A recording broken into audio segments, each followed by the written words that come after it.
ぜ長いカンナ大のものがあるの、どんな時に使用するの。はいですね。カンナはですね、その材料に合わせて、いろんなサイズがあるんですけれども、今ここにね置いてるように、短いっていうか、これが普通のサイズなんですけど、これと、非常に長いサイズというものがあります。で、ちょっと絵で、説明してみます。ね、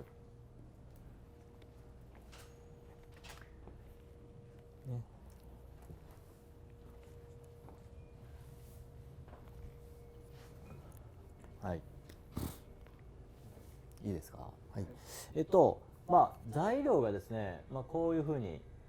あるとします。ね。で、これを、こうカンナをかけてですね、平らにするわけですけれども、例えばですね、材料がですね、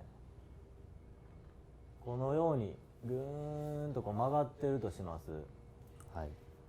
ね。そしたら、小さいカンナでですね、ギューッとかけてしまうとですね、このくぼみにね、そのままカンナがこう入っていってしまってですね、きれいにかけているようで、まっすぐにかけているようで、このわずかなこうカーブのところをですね、ただきれいにシューッとこうかけている状態になります。でそれをですね、長いカンナを使うことでですね、このカーブにボディがこう入っていかない状態で、高いとこだけをですねこうね削っていくことができますんで、より長い台を使うことでですね、極端に言うたら、こういうふうにこうなってる材料をですね、長い台を使えば使うほど、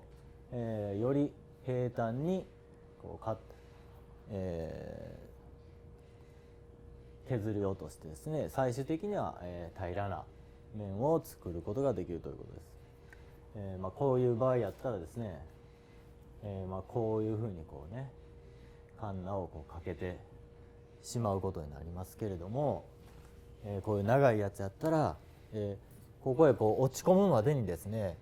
次の高いところへこう台が乗っていきますんで、比較的こういうふうなね、安定した状態で、カンナをかけることができます。ですんで、長い台を使ってですね、ある程度のガタガタを取って、そしてですねさらに